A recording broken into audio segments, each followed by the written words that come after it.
Quand écrire fait mal, Tom et la dysgraphie. Maman, j'ai mal à la main.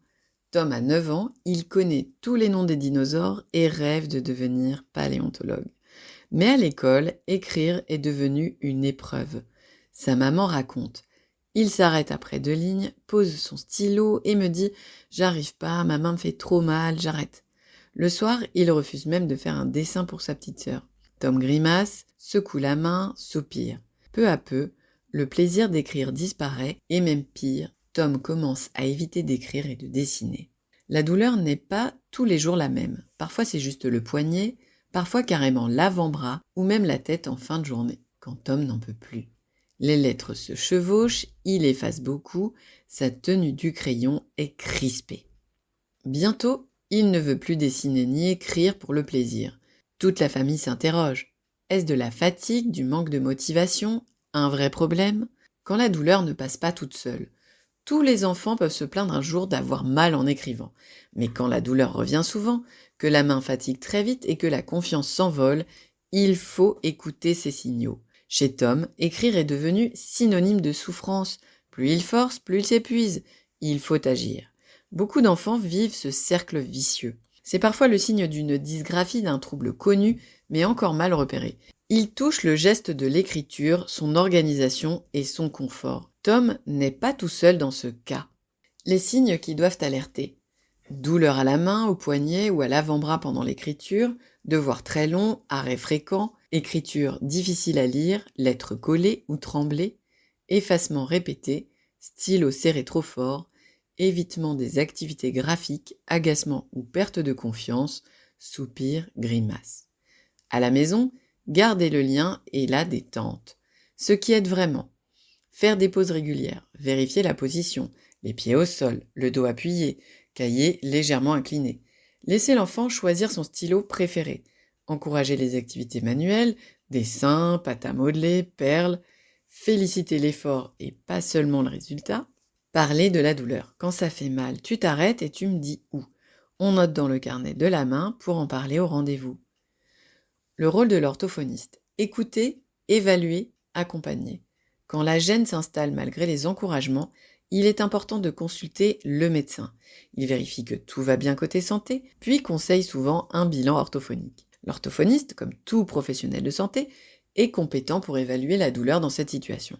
Pour cela, des outils simples, adaptés aux enfants sont utilisés, comme une échelle visuelle sur laquelle Tom doit montrer le doigt aussi haut que la douleur est grande quand il écrit.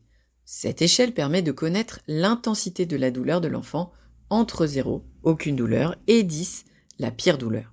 L'orthophoniste note en plus la localisation précise, les doigts, le poignet, l'avant-bras, l'épaule, ce qui déclenche la douleur, au bout de combien de temps, mais également ce qui la soulage. Ces informations sont importantes et permettent de suivre l'évolution d'une séance à l'autre. L'orthophoniste prend aussi le temps d'observer Tom pendant qu'il écrit. Gestes, position, rapidité, réaction face à l'effort, qualité de l'écriture. Parfois, ce professionnel de santé repère d'autres soucis, fatigue rapide, tension et crispation partout, depuis les doigts jusqu'à l'épaule, mauvaise position des doigts sur le stylo, stress. Mis en confiance par l'écoute de l'orthophoniste, Tom montre et explique ce qu'il ressent. Là, ça tire fort comme un courant qui monte dans mon bras.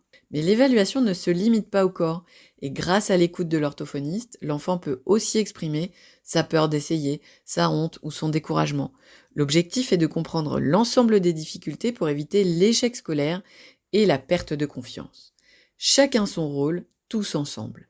L'orthophoniste aide à rendre l'écriture plus fluide. Exercice de motricité fine, conseils de posture, aménagement scolaire, moins d'écriture, utilisation du clavier. Mais il n'agit pas seul, surtout si la douleur continue malgré les ajustements. L'enfant peut être orienté si l'orthophoniste le juge nécessaire vers un psychomotricien qui travaillera le tonus, la relaxation, le schéma corporel, ou un ergothérapeute qui va travailler l'adaptation du plan de travail, les outils numériques, l'autonomie en classe. Parfois, un suivi psychologique est proposé si l'anxiété ou la baisse de l'estime de soi deviennent envahissantes. Enfin, un lien avec l'enseignant est crucial. Il s'agit d'aménager les quantités à écrire et d'anticiper les situations de surcharge. Pourquoi la douleur de Tom n'est pas imaginaire? Tom ne fait pas de caprice. Sa douleur vient de l'effort fourni pour tenir l'écriture, pour ne pas rater, pour suivre le rythme de la classe. C'est un vrai signal, il mobilise plus d'énergie que les autres et la crispation, la fatigue et l'angoisse s'installent. Plus on attend, plus il s'éloigne des activités de l'écriture et prend du retard ailleurs aussi. Conseil utile pour l'école et la maison. Valoriser la qualité plutôt que la quantité. Donner le droit à des pauses, accepter l'ordinateur, l'ardoise ou la dictée à l'adulte si nécessaire. Installer l'enfant dans un lieu calme et bien éclairé. Encourager l'effort avant de juger le résultat. Quelques mois après avoir été pris en charge, Tom a appris à ménager sa main, à s'exprimer plus sereinement et à retrouver une certaine fierté dans ses productions. Ses parents, mieux informés, ont pu soutenir sa progression grâce aux conseils prodigués par l'équipe.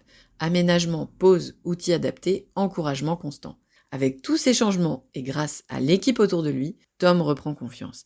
Il expérimente, il ose, il se détend. Ses progrès sont là, moins de douleur, plus de sérénité. Il dit moins souvent j'ai mal et plus souvent regarde, j'ai réussi. La démarche parfois longue porte ses fruits dès que l'on croit en l'enfant et qu'on l'aide à s'appuyer sur ses forces. La douleur à l'écrit n'est jamais inventée.